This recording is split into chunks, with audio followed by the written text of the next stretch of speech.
আমার নবীকে দুনিয়াতে পাঠাবে। আমার আল্লাহ বলে পৃথিবীর মানব আমি আল্লাহ দুনিয়ার জমিনে অতি পূর্বে অনেক নবী রাসূল পাঠিয়েছি, কিন্তু এবার এমন একজন নবী পাঠাবো আমি আল্লাহ ইসলামের কাজ কমপ্লিট করব, ইসলামের কাজ অতএব আমি আল্লাহ পূর্ণাঙ্গ করব, ইসলাম পূর্ণাঙ্গ রূপ পেয়ে যাবে। তাই আমার আল্লাহ পাক আপনার আমার নবীকে অন্ধকারে আচ্ছন্নিত জগৎ, যে সময়ে চতুর্দিকে আপনার অনাচার অবিচার অত্যাচার জুলুম, এমন করে কাবার মধ্যে 360টি বুতকে রাখার পরে পূজা করা, এমন করে মা ছেলের আপনার সম্মান জানে না, ছেলে বাবাকে সম্মান করে না, এমন করে আপনার বড়দের সম্মান ছোটদের স্নেহ পৃথিবীতে কি জিনিস বোঝে না, মানুষের চরিত্র ছিল পশুর মতো। ওই সময় আমার আল্লাহ পাক দুনিয়ার জমিনে আপনার আমার নবীকে আল্লাহ পাক পাঠাচ্ছে মানবকে মানব হিসাবে প্রতিষ্ঠিত করার জন্য। মানব যে একটা সমাজবদ্ধ জীব, এদেরকেই সমাজবদ্ধ করার জন্য। এক কথায় মানব হচ্ছে পৃথিবীতে উত্তমতম জীব, এই উত্তমতম জীব হিসাবে পৃথিবীতে আমার নবী তাদেরকে প্রতিষ্ঠিত করার জন্য আমার নবীকে আল্লাহ পাক পাঠাচ্ছে। শুধু তাই নয়, আমার আল্লাহ বলেন শোনো দুনিয়ার মানব, পৃথিবীটা অবাসযোগ্য হয়েছে, আমি আল্লাহ পৃথিবীটাকে বাসযোগ্য করার জন্য আব্দুল্লাহর ঘরে আমি এমন একটা প্রদীপ জ্বালিয়ে দেব, যে প্রদীপটা যাবার পরে সমগ্র পৃথিবীকে আলোকিত করিয়ে দেবে। জোরে বলেন সুবহানাল্লাহ। আপনার যত আইন কানুন আছে প্রশাসনিক লেভেল থেকে নিয়ে, এমন করে অফিস আদালত থেকে নিয়ে, এমন করে আপনার জমি বন্টন প্রক্রিয়া থেকে নিয়ে, এমন করে বৈজ্ঞানিক তত্ত্ব থেকে নিয়ে, চিকিৎসা থেকে নিয়ে, সমস্ত কিছুগুলি যদি এক জায়গায় করেন, পৃথিবীর জমিনে এমন তথ্য বেদ দিতে সক্ষম হয়নি যে তথ্য কোরআন দিয়ে দিয়েছে, এমন তথ্য রামায়ণ দিতে পারেনি যে তথ্য কোরআন দিয়েছে, এমন তথ্য আপনার বাইবেল দিতে পারেনি যে তথ্য কোরআন দিয়েছে, এমন তথ্য রামায়ণ দিতে পারেনি যে তথ্য কোরআন দিয়েছে। বুঝা গেল পৃথিবীর জমিনে সমগ্র পৃথিবীটাকে যে কিতাব পরিচালনা করছে, যে কিতাব আপনার চলমান রেখেছে, ওই কিতাবের নাম হচ্ছে আল কোরআন। সুবহানাল্লাহ। এক কথায় সমগ্র পৃথিবীকে চলমান রেখেছে, আজও রেখেছে, আপনার আগামীতে রাখবে এবং রেখেছিল। যে কিতাব, সেই কিতাবটার নাম কি? আল কোরআন। এখন বলতে লজ্জা পাবে, কারণ বললে তো মুসলিমদেরই সব। কারণ আধুনিক বিজ্ঞানের চিকিৎসা, আধুনিক বিজ্ঞানে গবেষণাগারে যে কিতাবটা সর্ব উঁচু জায়গায় স্থান করে দেওয়া হয়েছে, তার নাম হচ্ছে আল কোরআন। জোরে বলেন সুবহানাল্লাহ। এই যে সমগ্র পৃথিবীতে 800+ কোটি মানুষ, আমি যেখানে ফিঙ্গারপ্রিন্ট মেরেছি, আপনি মারলে নেবে? পুরো দুনিয়ার 800 কোটি মানুষকে এনে যেখানে ফিঙ্গারপ্রিন্ট বসান নেবে? এই তথ্য পৃথিবীর কোন কিতাব দিয়েছে জানেন? পৃথিবীর কোন কিতাব দিতে পারেনি এই তথ্য। যেটা দিয়েছে সেটার নাম আল কোরআন। জোরে বলেন সুবহানাল্লাহ। পৃথিবীতে আটলান্টিক মহাসাগর, এমন করে পারস্য সাগরের বর্ণনা, পৃথিবীতে কোনো কিতাবের ফয়সালা আমেরিকার বিজ্ঞানীরা 10 বছর ধরে গবেষণা করলো দুটি সাগরকে নিয়ে, তাদের গবেষণা গন্তব্যস্থানে পৌঁছালো না। শেষ পর্যন্ত কোরআনের কাছে এসে তারা কোরআনের সাহায্য নিল, কোরআন সুন্দরভাবে বর্ণনা দিয়ে দিল এই দুটি সমুদ্রের বর্ণনা। জোরে বলেন সুবহানাল্লাহ। তাহলে বোঝা গেল এই কোরআন থেকে আমরা অনেকটা দূরে আছি, কারণ আমরা এই কোরআন পড়াও শিখিনি, কোরআনের ভালোবাসাও শিখিনি, কোরআনের মহাব্বতও করতে জানি না। রমজান আসলে পারবো, আবার রমজানে মানে ঈদের দিন সকালবেলায় উঠাবো, আবার রমজানে ওই টাকের ওপর থেকে পেরে 1 মাস পড়বো, আর বাদ বাকি গোটা বছর থেকে যাবে। গোটা বছর এই কোরআন আর নাড়ব না।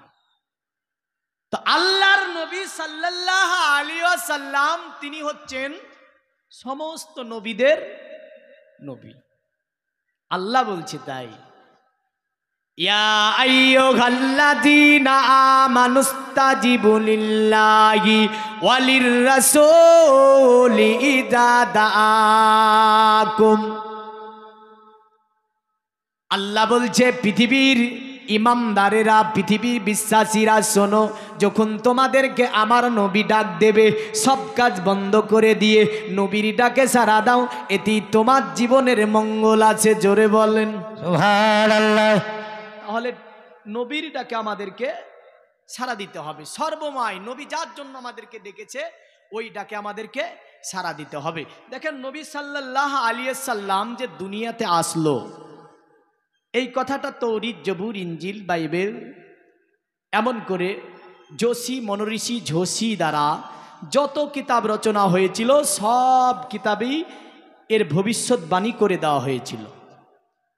প্রতিটা কিতাবে 103খানা সহিফা থেকে কিতাব, আরো যোশী, মনঋষি, ঝোশী দ্বারা যত কিতাব 3000 বছর আগে, 4000 বছর পূর্বে, খ্রিস্টাব্দ পূর্বে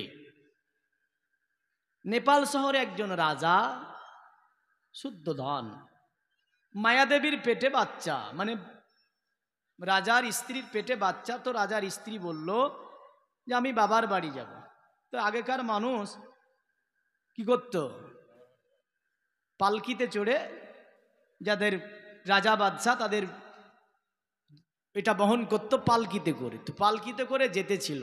কি একটা বিষয় দেখেন, তো রাস্তার মধ্যে যেতে যেতে এই মেয়েটির বাচ্চা প্রসবের যন্ত্রণা উঠল। রাজার স্ত্রীর, শুদ্ধোধনের স্ত্রীর নাম মায়াদেবীর। তো মায়াদেবীর যখন বাচ্চা প্রসবের যন্ত্রণা, তিনি পালকি থামিয়ে দিলেন। পালকিওয়ালারা বলল, অতএব রানী, আমরা তো অনেকটা দূরে যেতে হবে, আপনি তো বসতে পারেন না। তো একটা গাছের ছায়া ছিল, ওখানে ছায়ার নিচে পালকি লাগালো, লাগিয়ে রানীকে সেখানে বের করে দিল। আর ওই গাছের ছায়ার নিচে একটা বাচ্চা প্রসব করে দিল রানী। কারণ আল্লাহ রব্বুল আলামিন কি না করতে পারে দেখেন, যে রাজার স্ত্রী তার বাচ্চা হচ্ছে একটা প্রাকৃতিক গাছের ছায়ার নিচে। এর মধ্যে কারণ এটাই ছিল যে এই ছেলেটা রাজদরবারে থাকবে না, রাজদরবারে থাকবে না। যদিও আপনার এই ছেলেটি ওখান থেকে চলে গেল। একদিন রাজা শুদ্ধোধন ছেলেটির হাতটাকে ধরে, বড় হয়েছে, নিয়ে যাচ্ছে। আর এক জ্যোতিষী, মনঋষি দেখে বলছে, শুদ্ধোধন এটা কে? বলে এটা আমার ছেলে। বলে কিছু কথা বলি? বলে বলো। বলে তোমার এই ছেলে রাজদরবারে থাকবে না। বলে কেন? বলে আমি ভবিষ্যৎবাণী দিচ্ছি, 3টি ঘুণ যখন এর মধ্যে ঢুকে যাবে, দরবার ছেড়ে চলে যাবে, তোমার দরবারে থাকবে না। শুদ্ধোধন এসে বলল, আমার ছেলে, একে বাইরে নিয়ে যাওয়া হবে না, বাইরে কোথাও যেতে দেওয়া হবে না। ছেলে বড় হয়ে গেল।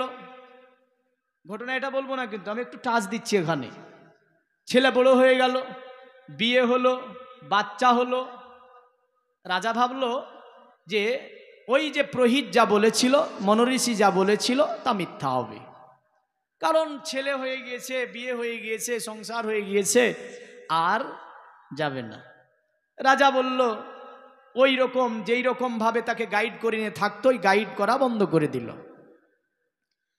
একদিন ছেলে মন্ত্রীকে বলল, মন্ত্রী চলো বেরিয়ে যাই, একটু ঘুরে আসি, বাইরে তো ঘুরতে দেয় না কোনোদিন আমার পিতা, আজকে ঘুরতে যাব। বেরিয়ে গেল, রাস্তা দিয়ে চলছিল। যেতে যেতে দেখছে একটা বুড়ো খুনখুনে মানুষ মাজা পড়ে গিয়েছে, হাঁটছে। তো রাজার ছেলে এটাও জানে না যে মানুষ বয়স হয়ে গেলে তার চামড়াগুলো জড়ো হয়, মাজা পড়ে যায়, এটাও জানতো না। তো রাজার ছেলে বলছে, এটা কি? তো বলছে, মানুষ। হ্যাঁ, মানুষ এরকম হয়? তো বললো, হ্যাঁ বাদশাহ, অতএব মানুষের বয়স হলে অটোমেটিক মানুষ এমনই হয়ে যায়। তখন তিনি বললেন, তাহলে আমারও তো একদিন বয়স হবে। একটা ঘুণ ঢুকে গেল, বুঝলেন? রাজার ছেলের মধ্যে একটা ঘুণ ঢুকে গেল, এটাই যে আমার তো একদিন বয়স হবে। এ ঘুণ কিন্তু আমাদের মধ্যে আসা দরকার আছে, দরকার আছে না নাই? যে আমারও একদিন বয়স হলে আমি ওই পর্যায়ে চলে যাব। রাজার ছেলে বলল, চলো আজ ভাল লাগছে না, থাকবো না, চলে যাও, বাড়ি চলো, রাজ দরবারে চলো। চলে আসলো। আর একদিন বেরালো, যেতে ছিল, যেতে যেতে যেতে যেতে একদম বুঝলেন, ওই যে কথাটা বললাম না, ইসলামের মাহফিল, সব শব্দ ব্যবহার করব না। গাড়িতে করে নিয়ে যাচ্ছে একটা মৃতদেহ, তাদের যে বলিগুলো বলছে আর নিয়ে যাচ্ছে। রাজার ছেলে জীবনে কোনোদিন এও দেখেনি, বুঝলেন? এটা কি তাও জানে না। বলছে মন্ত্রী এটা কি, কি নিয়ে যাচ্ছে করে, কি বলছে? বলে রাজার ছেলেকে বলছে, রাজপুত্র এতে মৃত্যুদেহ আছে। মৃত্যুদেহ কি? বলে মৃত্যুদেহ বুঝেন না? বলে না। বলে মানুষ মরে যায়, তাই মৃত্যুদেহটা নিয়ে যাচ্ছে শ্মশানে, নিয়ে গিয়ে পুড়িয়ে গঙ্গা দেবে। রাজার ছেলে বলছে মানুষ আবার মরে যায়? বলে হ্যাঁ মানুষ মরে যায়। দ্বিতীয় গুণ ঢুকে গেল, তাহলে আমিও তো মানুষ, আমিও মরে যাব একদিন। দ্বিতীয় গুণ যখন ঢুকলো, বলে বাড়ি চলো, থাকবো না। তৃতীয় দিন বেরালো। তৃতীয় দিন বেরিয়ে চলে যাচ্ছে, একটা গাছের পাশ দিয়ে যেতে ছিল রাজার ছেলেকে নিয়ে মন্ত্রী। যেতে যেতে বুঝলেন ওই গাছের ছায়া, ওই গাছের জায়গাটাতে গিয়ে মানুষ নাকে এভাবে কাপড় দিচ্ছে আর একটু দূর দিয়ে যাচ্ছে। তো রাজার ছেলে মন্ত্রীকে বলছে কি ব্যাপার, মানুষগুলো এখানে এসে কাপড় দিচ্ছে নাকে আর দূর দিয়ে যাচ্ছে? বলে হুজুর এখানে গন্ধ ছোটাচ্ছে। বলে কিসের?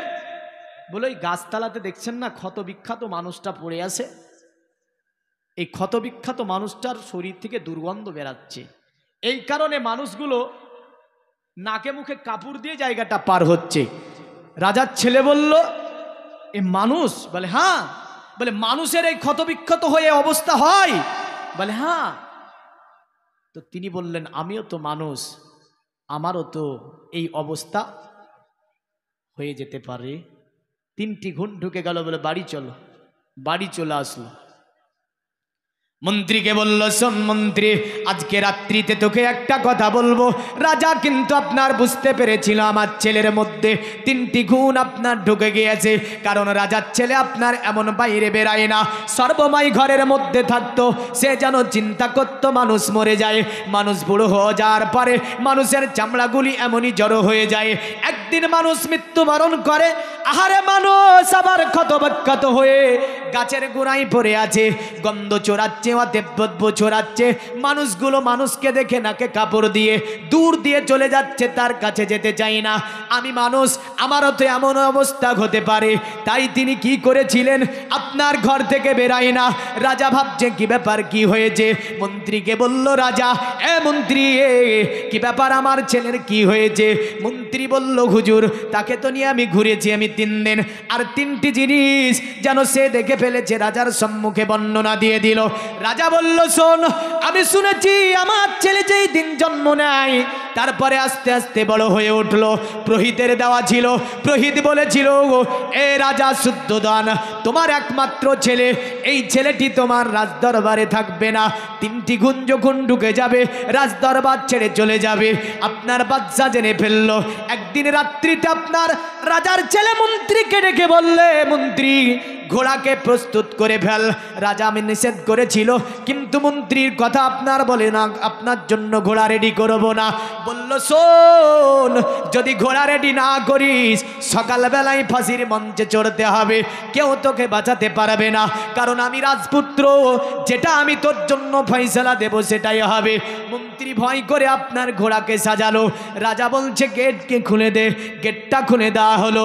রাজার ছেলে ঘোড়ার পৃষ্ঠে চড়ে মন্ত্রীকে বলল শোন, জীবনে কোনোদিন আর রাজ দরবারে আসবো না। ঘোড়ার পৃষ্ঠে চড়ে তিনি একদম নেপাল শহরের নদীর কূলে যাবার পরে ঘোড়াটাকে আপনার ছেড়ে দিলেন। অরণ্য জঙ্গলের মধ্যে তিনি চলে গেলেন, সাধনা শুরু করে দিলেন, রাজ দরবার ছাড়লেন। তিনি পৃথিবীর জমিনে একটা ধর্মের জন্ম দিয়েছিলেন, যে ধর্মটার নাম ছিল বুদ্ধ ধর্ম। এই বুদ্ধ ধর্মের প্রতিষ্ঠাতা যিনি, তিনি ছিলেন শুদ্ধোধনের ছেলে, মায়াদেবীর একমাত্র সন্তান, যার নাম ছিল আপনার গৌতম বুদ্ধ।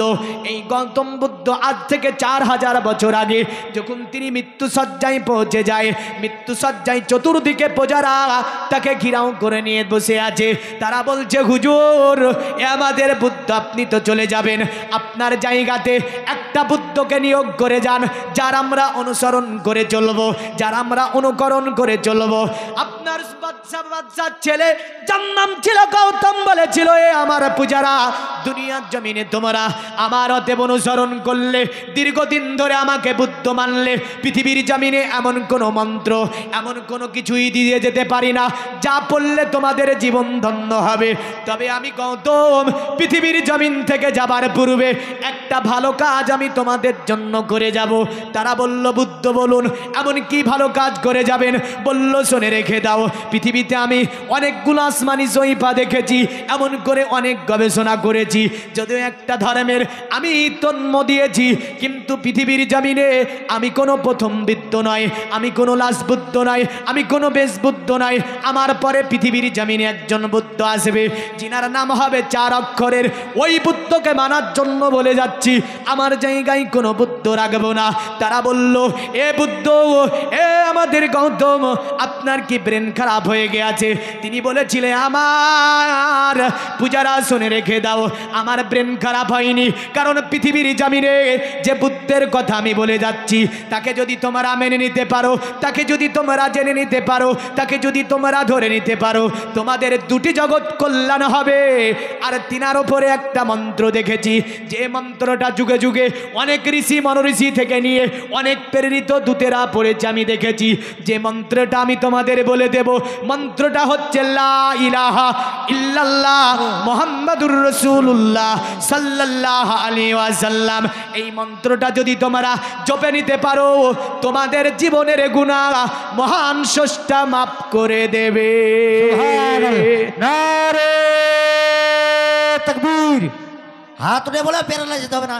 নারে তাকবীর, নারে সালাত, নারে হায়দারি। তো তিনি বললেন যে মন্ত্রটার কথা, সেটাই ছিল কি? এ কলেমা। কলেমা যদি পড়ে নিতে পারে, তো জীবনের গুনাহ কি হবে? মাফ হবে। তো বুদ্ধ বলেছিল, জীবনে একটা ভালো কাজ করে যাব, মৃত্যুর আগে ওই বুদ্ধের কথাটা আমি তোমাদের বলে দিলাম, হয়তো এটার জন্য যদি আমার কিছুটা গোনা মোচন হয়। আমার জায়গাতে আমি কোনো বুদ্ধ নিয়োগ করতে পারবো না। তো 4000 বছর আগে বলছে, খ্রিস্টাব্দ পূর্বের কথা। তিনি বলছেন কার কথা? মোহাম্মদ সাল্লাল্লাহু আলাইহি ওয়াসাল্লামের কথা। বোঝা গেল দুনিয়ার জমিনে যত মনীষী এসেছে, যত জ্যোতিষী এসেছে, যত সাধক এসেছে, যত জ্ঞানগুণী এসেছে, এমন করে ইসলামের নবীগণ এসেছে দুনিয়ার জমিনে, সকলে একজনেরই বার্তা দিয়েছে, যিনি হচ্ছে মুহাম্মদুর রাসূলুল্লাহ সাল্লাল্লাহু আলাইহি ওয়াসাল্লাম। সকলের একই বার্তা ছিল, মুহাম্মদ দুনিয়াতে আসবে, মুহাম্মদ দুনিয়াতে আসবে, মুহাম্মদ দুনিয়াতে আসবে। আজ যদি আল্লাহ এ জামানার নবী না করে, তুমি যদি ওই নবীর উম্মত করতে, বড় উপকৃত হতাম আমরা। কিন্তু আমরা ওই নবীর উম্মত হয়েছি, উম্মতের আমরা দায়িত্ব পালন করি না। নাকি করি গো?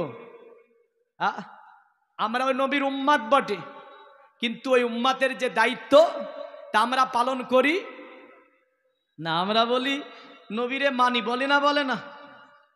নামাজ পড়ে বেরিয়ে বলছে নবীরে ভালোবাসি, মসজিদের ভিতরেও বললো নবীরে ভালোবাসি।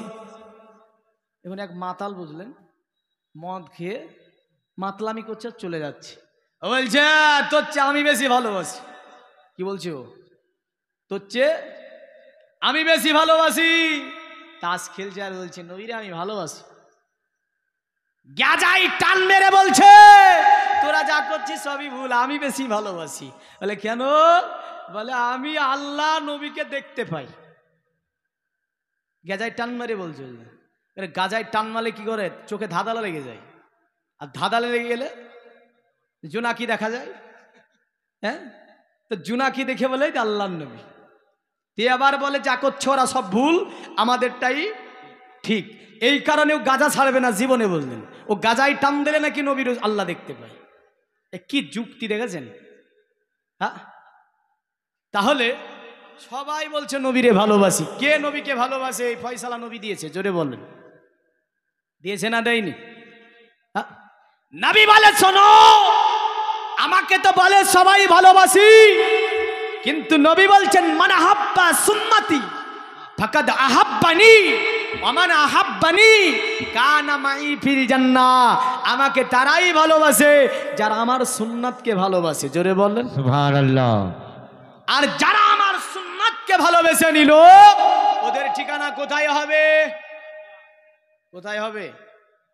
তাদের ঠিকানা হবে জান্নাত। আর আমরা বলি আমরা নবীর দিওয়ানা, কোরআন পড়া জানি না। হ্যাঁ, আমরা নবীর দিওয়ানা, কোরআন পড়া জানি না।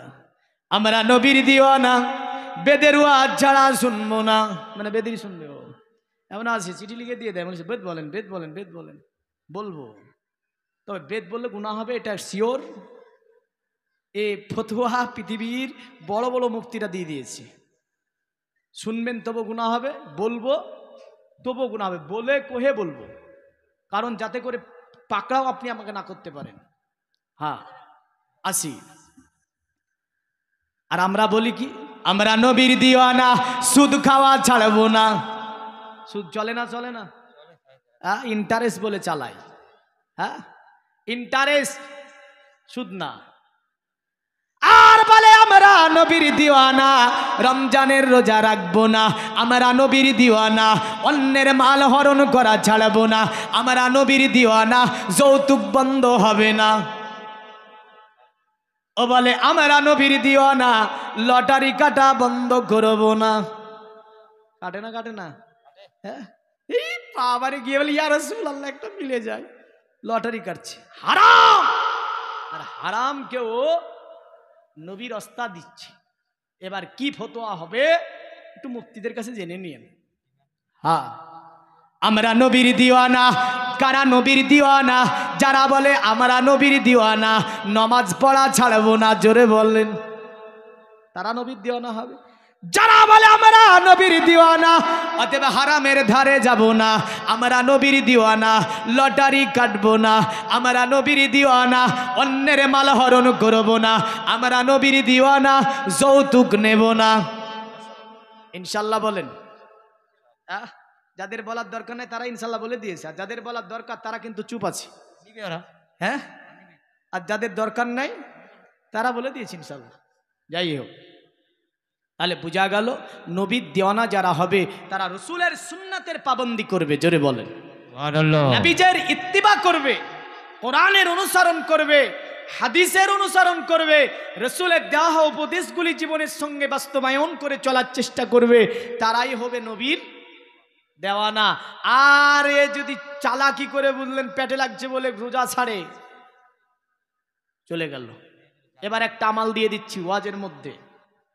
নবীজি হাদিসে বলছেন, মায়েরা অনেকেই এই রোজা রেখেছে, অনেকে রাখতে পারেনি, আপনারাও রাখতে পারেননি। আল্লাহ নবী বলছেন, মান সামা রমাজান, যে ব্যক্তি রমাজান শরীফে রোজা রাখলো,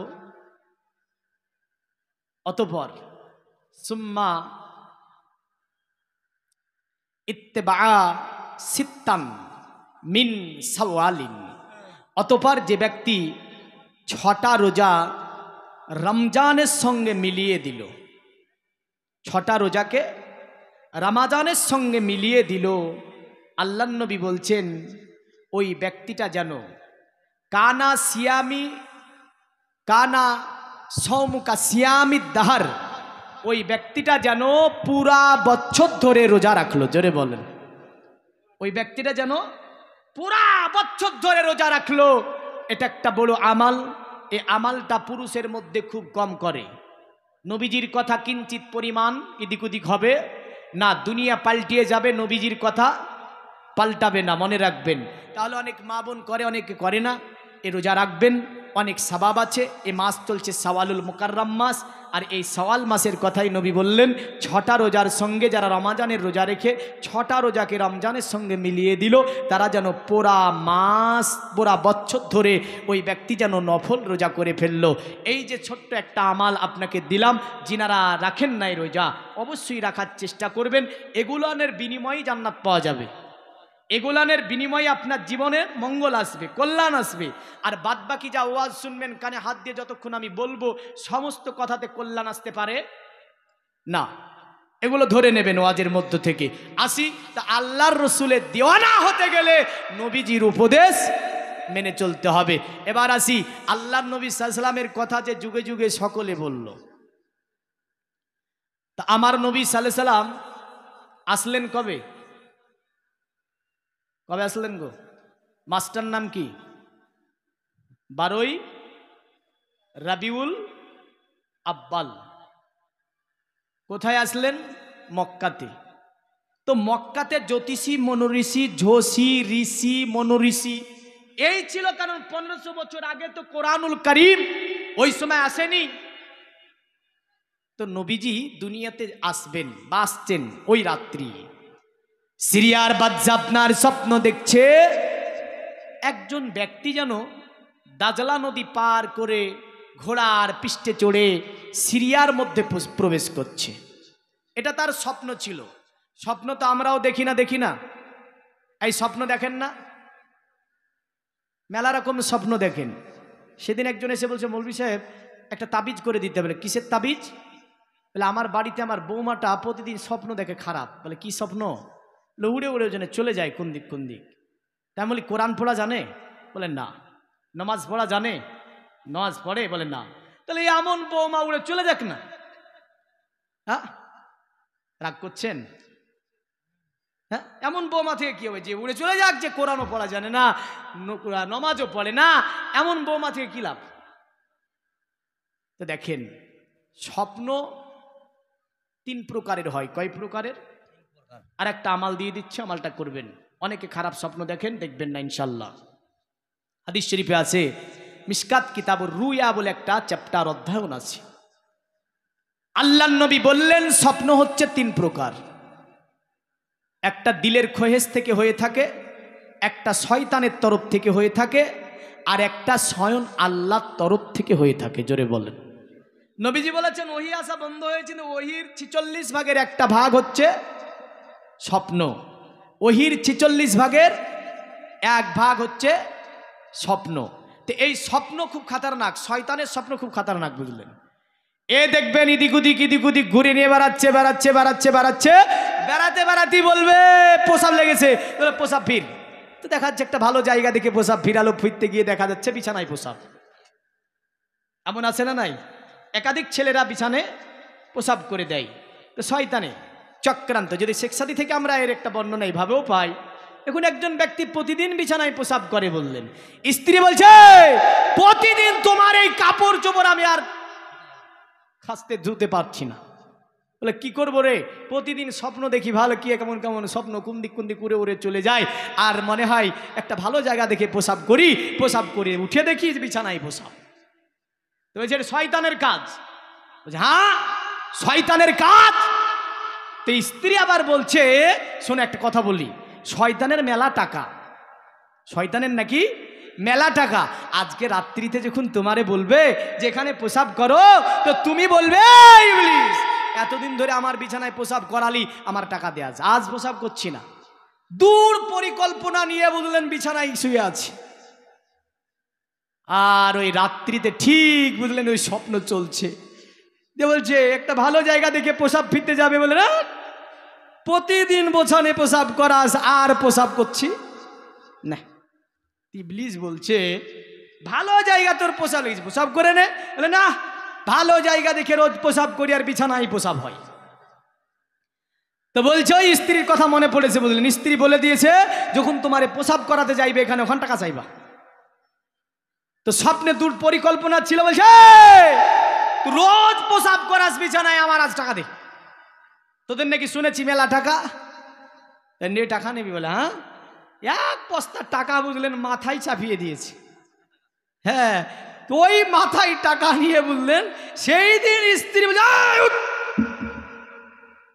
মানে সেই দিন বিছানায় প্রসাবও হয়েছে, পায়খানাও হয়েছে। হ্যাঁ, উঠে বলছে স্ত্রী, বলছে আজ তুমি পায়খানাও করেছো বিছানায়। বলছে আমার দোষ না, তোর দোষ সব। বলে আমার দোষ মানে? বলে তুই যে বলেছিলি টাকা চাইতে, তো টাকা চেয়েছিলাম, আর 1 বস্তা টাকা দিয়েছিল, টাকার ভারীতে আজকে পেশাবও হয়েছে, পায়খানাও হয়েছে। তো বোঝা গেল স্বপ্নে নয়, এই জিন পরিস্থিতি শয়তানদের কাছে কোনো জিনিস চাওয়া যাবে না।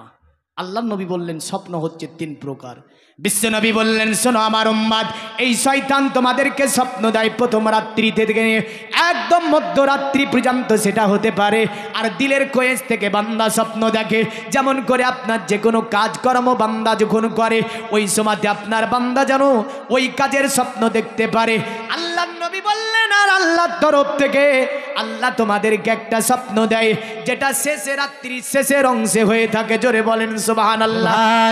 বললেন আমার উম্মাত, যদি স্বপ্ন তোমাকে খুবই খারাপ মনে হয়, যদি শয়তান বিতাড়িত শয়তানের স্বপ্ন মনে হয়, আল্লাহর নবী বললেন বাম দিকে 3 বার থুক্কুরি দিবে। জাগৃত হওয়ার সঙ্গে সঙ্গে থুক্কুরি দেওয়ার পরে আউযু বিল্লাহ বিসমিল্লাহ পড়ে আল্লাহর কাছে বলবে, আল্লাহ বিতাড়িত শয়তানের প্লাবন থেকে আল্লাহ তুমি আমাকে হেফাজত করো। আমার নবী বললেন শয়তান তোমার কোনো ক্ষতি করতে পারবে না। জোরে বলেন সুবহানাল্লাহ। খোদার কসম, আমার নবী যে আমল বলেছে, এই আমল যদি আপনি করতে পারেন জীবনে কোনোদিন খারাপ স্বপ্ন দেখবেন না। আল্লাহ আলা সাইয়্যিদানা মাওলানা মুহাম্মদ আলা আলি। বাহ, ফাঁকি দিয়ে ওয়ালা আলি সাইয়্যিদানা মাওলানা মুহাম্মদ। জমি আসমান তোমারি তরে হলো দো জাহান তোমারি তরে। জোরে বলবেন না সুবহানাল্লাহ। জমি আসমান তোমারি তরে হলো দো জাহান তোমারি তরে। জমি আসমান তোমারি তরে হলো দো জাহান তোমারি তরে। দেখে মতে জান তোমারি তরে ও নবী মহান তোমারি তরে। আরে চাইছি দোয়া বইছে হাওয়া সাপা মারুয়া আসা যাওয়া। জোরে বলি সুবহানাল্লাহ। কারণ হাজীগণ গিয়ে সাফা এবং মারোয়া সাপটা চক্কর দেয়। আরে চাইছি দোয়া বইছে হাওয়া সাপা মারুয়া আসা যাওয়া জান্নাত পাওয়া আরো মেওয়া এসব হাওয়া তোমারি তরে। জমি আসমান তোমারি তরে হলো দো জাহান তোমারি তরে।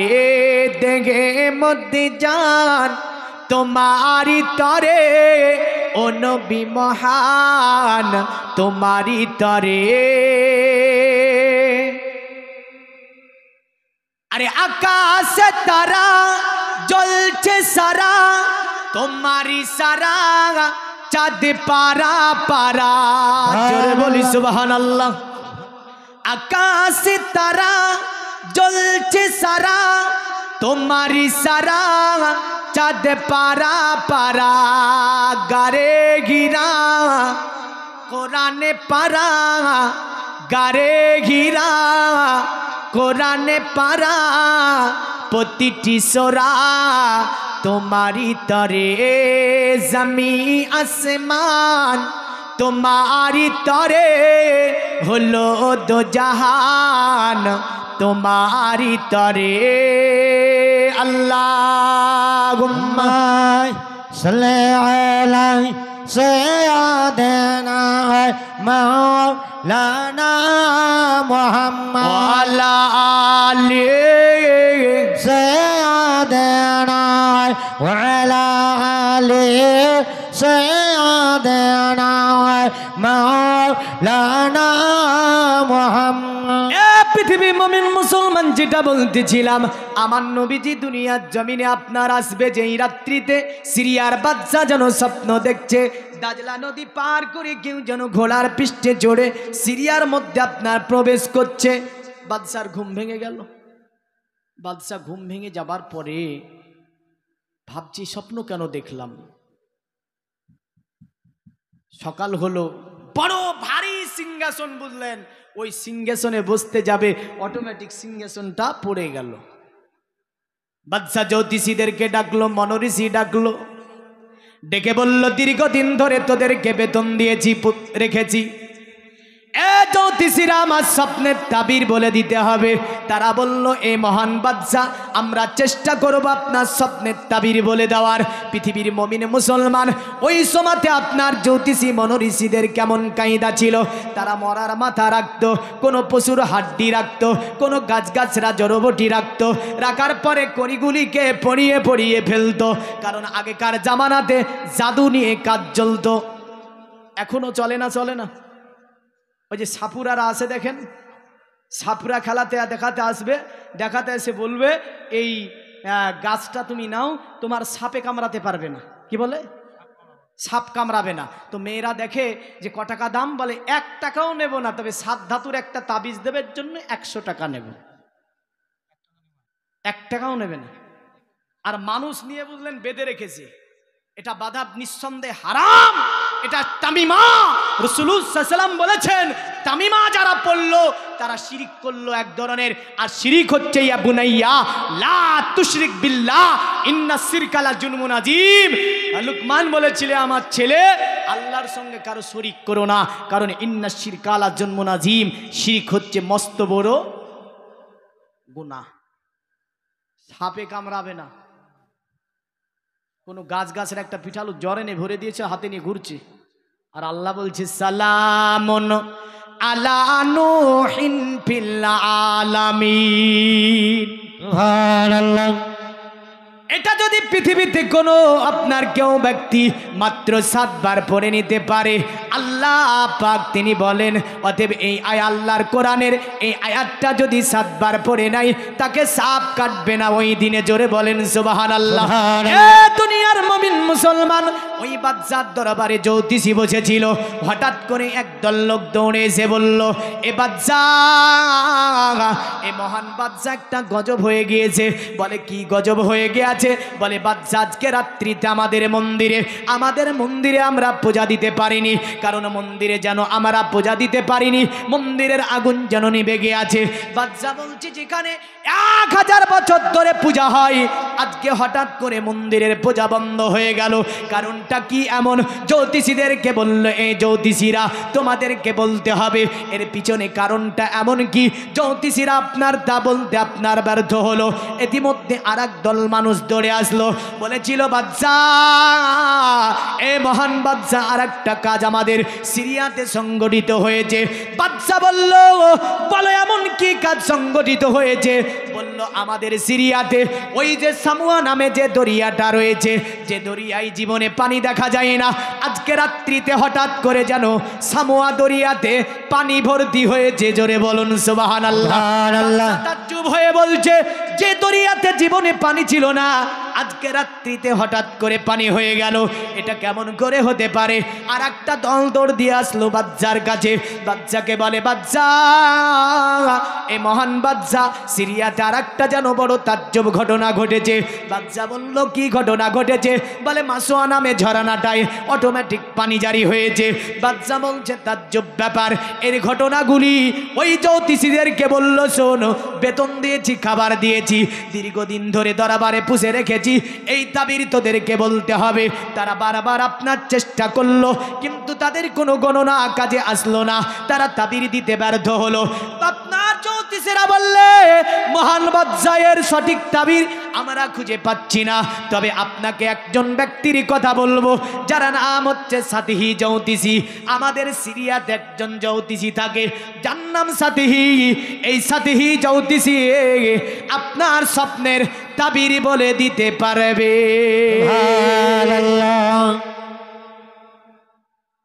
বাদশা বলল, তাই? বলে, ঠিক আছে। কিছু পূজাকে পাঠালো সাতিহি জ্যোতিষীর কাছে। যে সময় সাতিহি জ্যোতিষী মৃত্যু সজ্জায় ছিল, সাতিহি জ্যোতিষী আপনার মৃত্যু সজ্জায় পড়ে গিয়েছিল।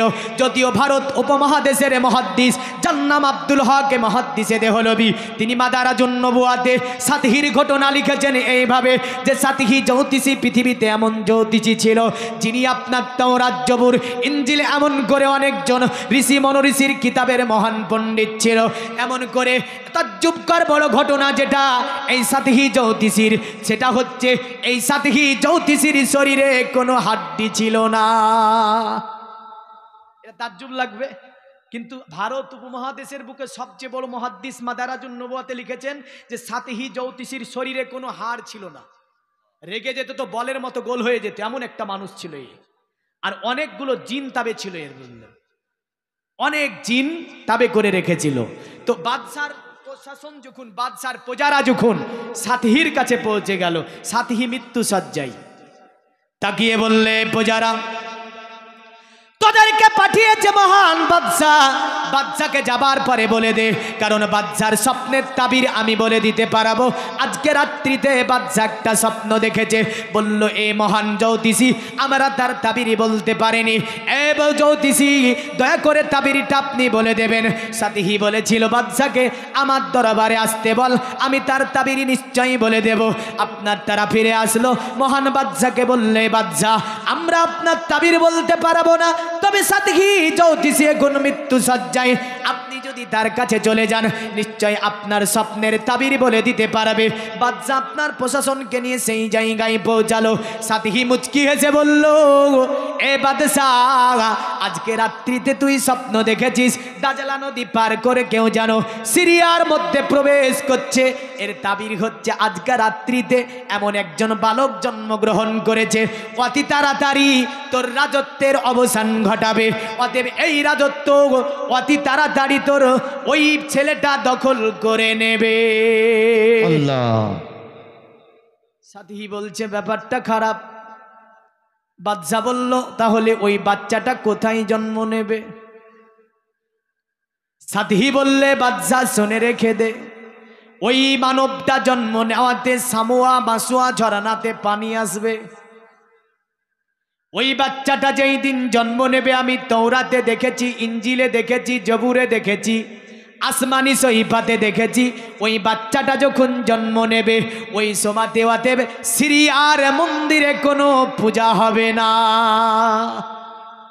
বলে হ্যাঁ পূজা হয়নি।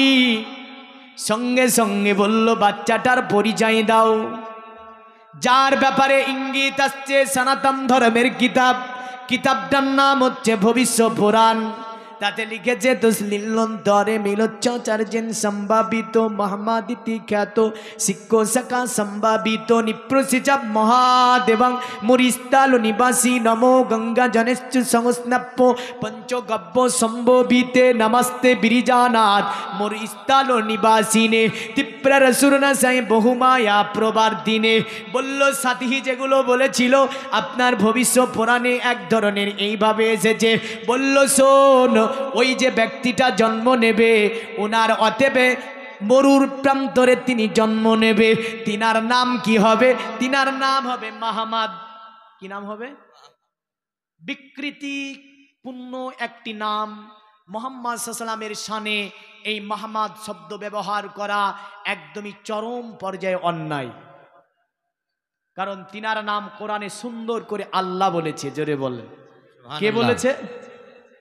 আল্লাহ বলেছে মা কানা মুহাম্মাদুন আবা আহাদিম মির রিজালিকুম ওয়ালাকির রাসূলুল্লাহি ওয়া খাতামান নাবিয়্যিন। মুহাম্মদ সাল্লাল্লাহু আলাইহি ওয়াসাল্লাম কোনো পুরুষের পিতা নয়, আর ইনি হচ্ছে নবীদের সমর্পণকারী নবী, কারণ আর কোনো নবী রাসূল দুনিয়াতে যাবে না। আর তাদের কিতাবে বলল মাহমাদ তিনি আসবে একটা মরুর প্রান্তরে। তার চরিত্র কেমন হবে? বলে অতি উত্তম হবে। যারা আমার নবীর চরিত্রকে নিয়ে কথা বলেছে, আমার নবীকে নিয়ে কটূক্তি করেছে, তাদের আপনার বড় বড় পণ্ডিতেরা, বড় বড় ঋষিরা, বড় বড় মনীষীরা আমার নবীর আপনার প্রশংসামূলক গীত গাইছে। আমার নবী পাকের চরিত্রকে নিয়ে তারা আপনার কথা বলতে গিয়ে বলেছে আল্লাহর নবীর চরিত্র ছিল অতি উত্তম। সুবহানাল্লাহ। বলল শোন এ দুনিয়ার মানব, তবে ওই ব্যক্তিটা দুনিয়াতে জন্ম নেবে এত উত্তম চরিত্রের হবে, তিনার চরিত্র দেখে যেন মানুষ তার কাছেই আসবে, তার কাছে এসে ওই ধর্মটা মানবে। শিক্ষ শাখা সম্ভাবিত তিনার হাতে হাত দিয়ে বায়াত নেবে। আজ যেন তারা কি করবে? কলেমা পড়ে ইসলাম ধর্ম গ্রহণ করে নেবে। এ দুনিয়ার মুমিন মুসলমান,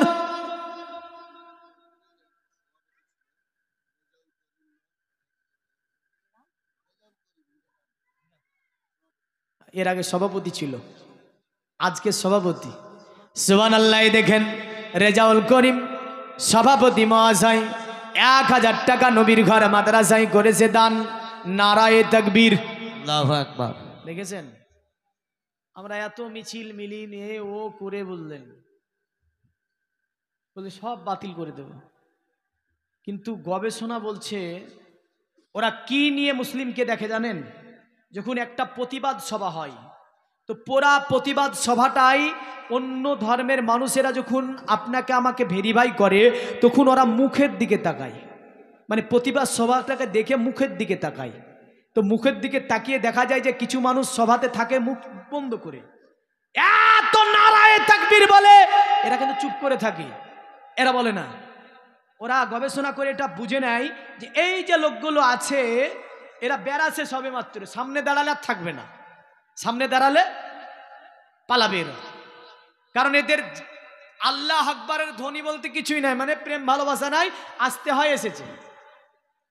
হ্যাঁ, বাইতুল আকসা মসজিদ একসময় আরাবিয়ানরা শুধু নারায়ে তাকবীর আল্লাহ আকবার নারায়ে রিসালাত ইয়া রাসূলুল্লাহর ধ্বনিতে পুরা মসজিদকে মুসলিমরা দখল করেছিল। জোরে বলেন।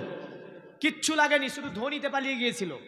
এই ডাক তারা এমন জোরে দিয়েছিল, একটু জোরে বলুন তো নারায়ে তাকবীর, আরো জোরে বলুন নারায়ে তাকবীর, নারায়ে রিসালাত। 1000 টাকার দাতা জিন্দাবাদ জিন্দাবাদ বলেন। আল্লাহ দান কবুল করে, আশাকাঙ্ক্ষা পূর্ণ করে, মনের বাসনা পূর্ণ করে, সকলে বলুন আল্লাহুম্মা আমিন। এতক্ষণ আমি ওয়াজ অন্য রুটে ছিলাম, এবার বেদ বাইবেলের মধ্যে মোটামুটি এসে গিয়েছি।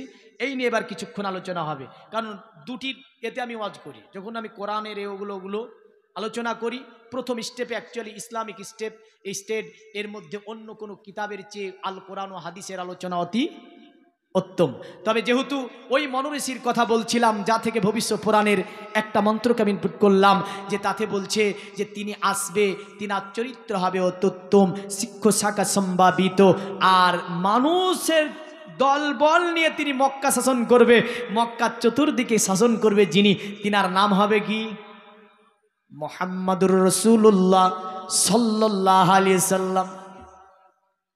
বলেছিল সাথী সেই দিন সংবাদ পৃথিবীর জমিনে, অতএব ন্যায়কে যিনি প্রতিষ্ঠিত করবে, পৃথিবীর জমিনে যিনি মানবকে মানব হিসাবে প্রতিষ্ঠিত করবে, তিনি হবে ওই যে মুহাম্মদ। তাই তিনি আপনার বলেছিলেন নামাস্তে বিরিজানা তুমুর ইস্তালো নিবাসিনে তিপ্রা রসুলনা সাই বহুমায়া প্রবাদিনে, দয়া করে এই মহান মানব তুমি আমার এই প্রণামটা গ্রহণ করো, আর আমার প্রণাম গ্রহণ করিয়ে এ মরুস্থলে আগমনকারী তুমি আমার প্রণামকে গ্রহণ করে দয়া করে তুমি আমাকে ওই কঠিন দিনে একটু তোমার কাছে আশ্রয় দিও। যদি তোমার কাছে আমাকে আশ্রয় দিয়ে দাও, আমার জীবনটা ধন্য হয়ে যাবে। সুবহানাল্লাহ। এ পৃথিবীর মুমিন মুসলমান যারা আমার নবীর চরিত্রকে নিয়ে আপনার কথা বলে, আমরা দেখছিলাম সোশ্যাল মিডিয়াতে কিছুদিন আগে আপনার বলতেছিল আমরা আপনার মোহাম্মদের ছবি তৈরি করে রেখেছি, বলে পোড়াবো বলছিল না, এটা আলীর ছবি, এটা মোহাম্মদের ছবি। আল্লাহ বলছে মোহাম্মদের কিঞ্চিত পরিমাণ ক্ষতিও করতে পারবি না তোরা, উপকারও করতে পারবি না তোরা। যা করবি তোদের উপকার হবে, যা করবি তোদেরই অপকার হবে। কারণ ইন্নাল্লাহা মালাইকাতুহু ইসাল্লুনা আলান নবী ইয়া আইয়ুহাল্লাযীনা আমানু সাল্লু আলাইহি ওয়া সাল্লিমু তাসলিমা। আমি আল্লাহ নিজে পড়ি নবীজির দরুদ, আমার ফেরেশতারা পড়ে ইয়া আইয়ুহাল্লাযীনা আমানু, হে ঈমানদার সকলে পড়ো না তোমরা, কারণ ঈমানদার হলে নেব নতবা নেব না। হে ঈমানদার তোমরাও নবীজির ওপরে দরুদ ও সালাম পড়ো। কে কি বলল, কে কি করলো, তাতে মুহাম্মদ সাল্লাল্লাহু আলাইহি ওয়াসাল্লামের কিঞ্চিত পরিমাণ যায় আসে না। কিন্তু মনে রাখেন মুহাম্মদ সাল্লাল্লাহু আলাইহি ওয়াসাল্লামের যদি বেয়াদবি আমরা দেখি, শরীরে রক্ত থাকতে কখনো ছেড়ে কথা বলবো না। এটা হচ্ছে আমাদের ঈমান। কারণ সাহাবীরা জান মাল সন্তান সন্ততি নিজে কুরবান হয়ে গিয়ে আমার নবী সাল্লাল্লাহু আলাইহি ওয়াসাল্লামকে সাহায্য করেছে। এটাই হচ্ছে ঈমান সাহাবীদের।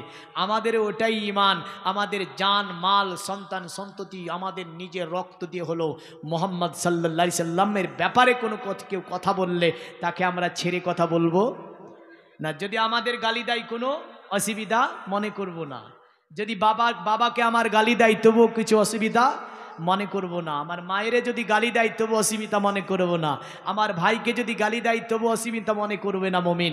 কিন্তু মনে রাখেন মুমিন তিনি মুহাম্মদ সাল্লাল্লাহু আলাইহি ওয়াসাল্লামের বেদবি যদি শোনে তাহলে চায়ের দোকানে কাপ তুলে মুখে মারবে। সে যদি নামাজ না পড়তে পারে, ভিতরে যদি এক ফোঁটা ইমানের রক্ত থাকে, মুহাম্মদ সাল্লাল্লাহু আলাইহি ওয়াসাল্লামের বেদবি ও সইতে পারবে না। এর নাম হচ্ছে ইমানদার। তাহলে এই ইমানদার যিনারা, এই ইমানদারদের জজবা প্রেম হচ্ছে নবীজির ভালোবাসায়। তো বলছে যারা বলছে মুহাম্মদ সাল্লাল্লাহু আলাইহি ওয়াসাল্লামের চরিত্র নিয়ে কথা, তাদের ঝগবে কি বলছে দেখি। দিয়েছে তো বড় তিলক দিয়ে বলছে মুহাম্মদের চরিত্র নিয়ে কথা। তাদের বলে যে আসবো মাসু গমারুয়ে দেবদত্তং জগৎপতিং সিনা সদুদমন নমস্তে শবরজি গুণানিবিতং চিরোরন্ন সোনা খোনং হুইনা প্রতি মুদ্দাতিং। অতএব ওই অবতার কলির কলকি যিনি হবে, মানে অবতার কলির কলকি পুরাণে যার বর্ণনা দিয়েছে, দেবা ধর্মা কিত্র যুগা দেবা লকচ্চা চারা হুষ্টা পৃষ্ঠা সন্তুষ্টা কল্কো রজনী চাবুবা नना देवादे लिंगेषु भूषाने भूषितेषु च इंद्रजाली बुद्धाति कल्पका पूजा का जौना न समति। যত দেব মূর্তির পূজা করিস না কেন, অবতার কলির কলকি যখন দুনিয়ার জমিনে পদার্পণ করবে, দেব মূর্তিগুলো পর্যন্ত ওই অবতার কলির কলকিকে সম্মান জানাবে। দেব মূর্তিগুলোকে পর্যন্ত তার দিকে ঝুঁকে যাবে। যদিও আমরা দেখতে পাই কাবার মূর্তিগুলো রসুলের দিকে ঝুঁকেছিল, আমিনা ঘরের দিকে ঝুঁকেছিল। শুধু তাই নয়, আপনার সিরিয়ার মূর্তিগুলো পর্যন্ত মক্কা আমিনার ঘরের দিকে ঝুঁকে গিয়েছিল। শুধু তাই নয়, আল্লাহর নবী আসলো যেই দিন, কাবা মুআজ্জামা পর্যন্ত আমিনা ঘরের দিকে ঝুঁকেছিল। জোরে বলেন সুবহানাল্লাহ। আরে কে জন্মিল আরব দেশে, ও গো ফেরেশতা পড়ে দূর, তো কার আশাতে রই খুশিতে। জোরে বলুন সুবহানাল্লাহ। কারণ নবীজি সাল্লাল্লাহু আলাইহি ওয়াসাল্লাম যেদিন এসেছিল, হ্যাঁ, আরে কে জন্মিল আরব দেশে, ফেরেশতা পড়ে দূর, তো ধ্বংস কেন হলো বেদিন, ও গো ভেঙ্গে পড়ে কাবার বুত, ও গো ভেঙ্গে পড়ে কাবার বুত। কার আশাতে রয় খুশিতে, কার আশাতে রয় খুশিতে, যিনি নিশান ও গালেমান, এই তো সেই নবী মহান। সুবহানাল্লাহ। মানব বেশে দুনিয়ায় এসে কে দেখালেন খোদার শান, এই তো সেই নবী মহান। এসে জিবরিল করতেন নাজিল যার ওপরে পাক কোরআন, এই তো সেই নবী মহান। জোরে বলি সুবহানাল্লাহ। এ দুনিয়ার মুমিন মুসলমান, অবতার কলির কলকি পুরাণে তাই বলল, দেবা ধর্মা কিত্র যুগা দেবাল কাচ্চাচারা হুষ্টা পুষ্টা সন্তুষ্ট কল্ক রজনী চাবুবা নানা দেবাদে লিঙ্গে সুভূষানে ভূষিতে সুচ। অতএব ওই অবতার কলির কলকি দুনিয়াতে আসাতে দেব মূর্তিগুলো পর্যন্ত তারে সম্মান জানাবে। শুধু তাই নয়, যে গাছ জীবনে অতএব ফুল দিতে পারেনি, ফুল ফুটেনি, ওই গাছে ফুল ফুটবে অবতার কলির কলকি দুনিয়াতে আসাতে। যে অতএব পশু দুগ্ধ দিতে পারেনি, ওই পশুর স্তনে দুগ্ধ আসবে। যে পশুটা দুর্বল ছিল, ওটা যেন সাব্বাল হবে। যে মরুর প্রান্তরে জীবনে কোনোদিন পানির অভাবে ভাবে ঘাস বেরায়নি, অবতার কলির কল গিয়া সাথে ওই মরুভূমির প্রান্তরে ঘাস বেরাবে। অবতার কলির কল এসে কি করবে? বলে অবতার কলির কল এসে ইন্দ্রজালি বুদ্ধাতি কল্পকা পূজা কাজনা ন শান্তি, মানে তিনি আসার পরে ইন্দ্রজালিকদের গল্প কাহিনী নিয়ে মানুষকে ভুলিয়ে ভালিয়ে রেখে যে পূজা করানো হয় সেগুলোকে বন্ধ করবে। আর তিনি দুনিয়াতে অততে সংভাবী শান্তি, যিনি পৃথিবীতে কাদিয়তে শান্তি কায়েম করবে, তিনি হচ্ছেন অবতার কলির কলকি। সুবহানাল্লাহ। এবার বলছে অবতার কলির কলকির চরিত্র কেমন হবে, তিনি কে, পরিচয় দিতে চলবো।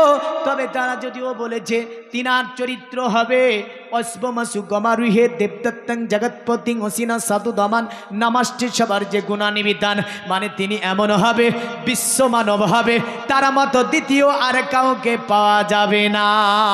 সুবহানাল্লাহ। আরে বলে যে নবী আমার মতো বড় ভাই, কি বলে আমার মতো বড় ভাই, কিন্তু আমার নবীর সমতুল্য কারো সঙ্গে হবে, কারো সঙ্গে হবে না। তো বলছে যে তিনি হবেন বিশ্ব মানব। অবতার কলির কলকি কি হবে? তারপরে অবতার কলির কলকিটা কে এই পরিচয় দেব, তিনি কে? তো বলছে তিনি হবে বিশ্ব মানব। তো বলেন বিশ্ব মানব বলতে কারে বোঝায়? ইনার মতো আর দ্বিতীয় মানব হবে না, তিনি মোহাম্মদ সাল্লাল্লাহু আলাইহি ওয়াসাল্লাম, মানে বিশ্ব মানব যাকে বলা হয়। বলল তিনার মধ্যে সমস্ত সদ্গুণের অধিকারী হবেন তিনি, জোরে বলেন সুবহানাল্লাহ। তার কোনো চরিত্রে দাগ থাকবে না, তাই বলল তার কোনো চরিত্রে দাগ পাওয়া যাবে না। যত সদ্গুণগুলি আছে অবতার কলির কলকির মধ্যে পাওয়া যাবে। যদিও আমার নবীর চরিত্র নিয়ে কোরআন বলেছে ইন্নাকা আলা খুলুকিন আযীম, নবী আপনি হচ্ছেন উত্তম চরিত্রের অধিকারী, জোরে বলেন সুবহানাল্লাহ। মার্কিন যুক্তরাষ্ট্রের বিজ্ঞানী নীল আর্মস্ট্রং তিনি বলেছিলেন দুনিয়ার মানব পৃথিবীর জমিনে মোহাম্মদের জীবনী পড়লাম, সিরাতুন নববী পড়লাম, সিরাতুর রসুল পড়লাম, এমন করে অনেক কিতাব আমি পড়লাম, কিন্তু মোহাম্মদের জীবনী পড়ে মোহাম্মদ সাল্লামের জীবনে কিঞ্চিত পরিমাণ ভুল আমি দেখতে পাইনি। আমি নীল আর্মস্ট্রং পৃথিবীর জমিন থেকে চাঁদের মাটিতে আমি গিয়েছিলাম, চাঁদ ভ্রমণ করেছি আমি, কারণ পৃথিবী থেকে সর্বপ্রথম তিনি 1969 খ্রিস্টাব্দে তিনি সর্বপ্রথম চাঁদে গিয়েছিলেন যিনি, তিনি ছিলেন নীল আর্মস্ট্রং। তিনি আপনার আসার পরে বলেছিলেন যে দুনিয়ার জমিনে অতএব মোহাম্মদের জীবনী খুঁজে একটা মোহাম্মদের জীবনে দাগ দেখতে পেলাম না, কিন্তু আমি নীল আর্মস্ট্রং চাঁদের গায়ে একটা বড় দাগ কাটা দেখেছি, মানে চাঁদের গায়ে দাগ আছে, আমার নবীর চরিত্রে দাগ না।